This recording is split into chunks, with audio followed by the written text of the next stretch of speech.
In this video, Craig pulls a razor-sharp tooth from the base of this cow's foot before visiting this cow, where he knows that this is definitely the source of the problem on this cow's foot. Welcome to the Hoof GP.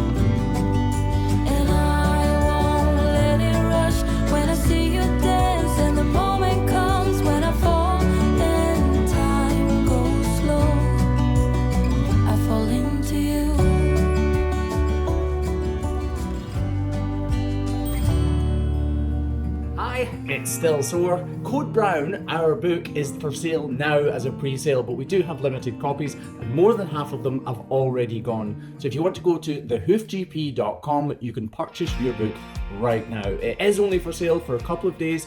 It will end on Thursday, so if you want one, be very quick if there are any copies left right now.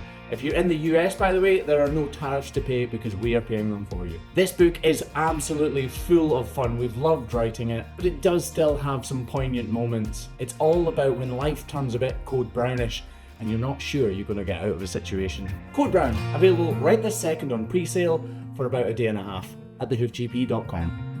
It's a bit noisy today with the wind and pressure washers going off and cows in the background, so you might not hear much talking from me, but if Graham's available at this point in time.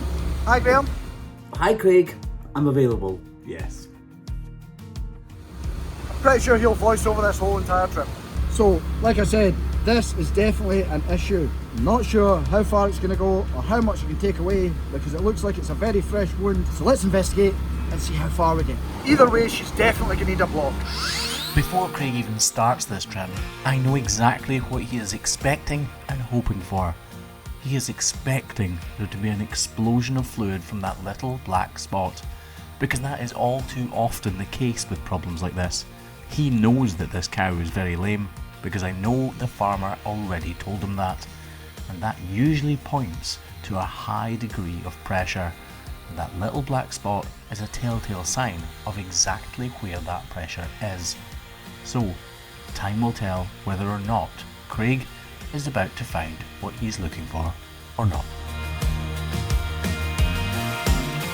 Like always, we just continue on as normal, leaving the problem to last, which means reducing the height, reducing the length, modelling out, checking for problems, which is right here, and then dealing with the problem. There's no sign of anything coming away at the heel up here, but I do know we have got a problem because I can see little bits of ooze. I mean, little bits of ooze, or what's the word Graham usually uses? Pus. No, but he also uses gunge, is it? Is it gunge? Oh, sometimes, aye. A little bit of gunge coming out there. But with the fact of how there's nothing coming away up here, I don't think it's going to spread all the way up. And I don't think there's going to be a lot that I can take away.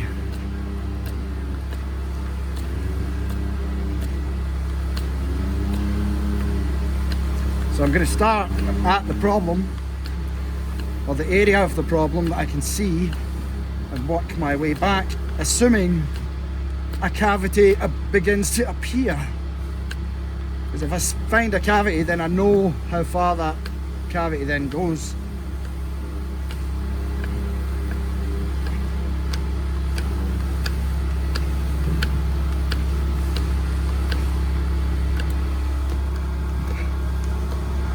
Jesus, this just keeps going. I'm getting there, but it's just very slow going. Oh, look. So there is a cavity there, but it's very small. I can feel it right there, but it is so close to the corium. I can actually feel, in fact, I can very much feel corium right underneath there.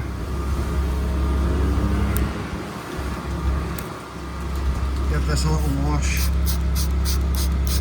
so you can see the problem. So if you look just here, you can see where the hoof horn is actually separating. There is actually a cavity in there. But like I said, it's so close to the corium, I I can't really take any more away as much as I'd like to. So I've at least gave her a little escape valve for any other gunk and ooze that wants to come out of here. And I'll put a block on here, and hopefully next time we get her in, we can actually take more of this away. So Graham, cameraman Graham, this guy right here, he's actually pointed out to me about this little crack right up here.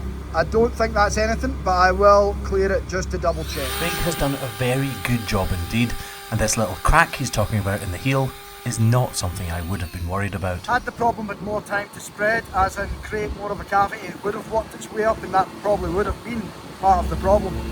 But it's not, it's very new, so in 2 weeks time we'll be able to deal with this more appropriately, but right now I'm just going to be able to put a block on it and then send her on her way for just now.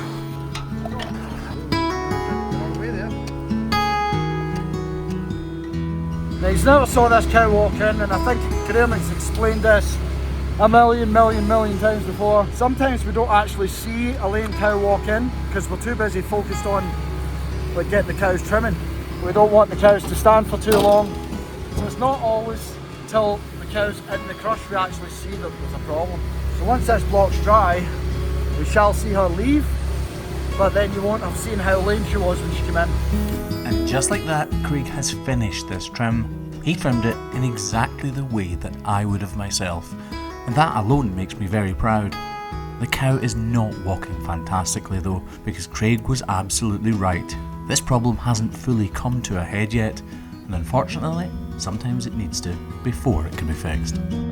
So this one caught me by surprise. Wasn't expecting to find this in a cow's foot today, but just take a look at this. Does anyone see anything wrong with this picture? You'd be right if you thought it was this right here. I believe this is a cow's tooth.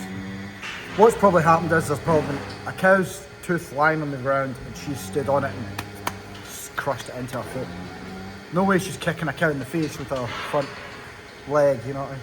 Well, let's trim it and see exactly what the damage is. It's a noisy coo in the background. A very noisy cow in the background. Try and take the tooth out first with the knife. Oh geez, that's actually in there. What? It's like the tooth's broken. Oh, what's tooth? It's like that, the tooth's cracked inside. So you can see it's definitely a tooth and not a piece of stone. I'm going to try and coerce.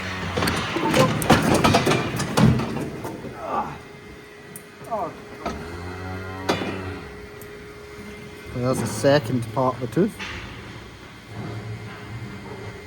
Double check there's nothing else. No other shards of tooth in there. Now we'll trim it off and see if there's any damage. Believe it or not, finding cows' teeth stuck in the feet of other cows is actually a really good sign. Maybe not for the cow whose foot it's affecting, but it's a sign that the cows on that farm are living to a ripe old age, because cows don't start to lose their teeth until much later in life.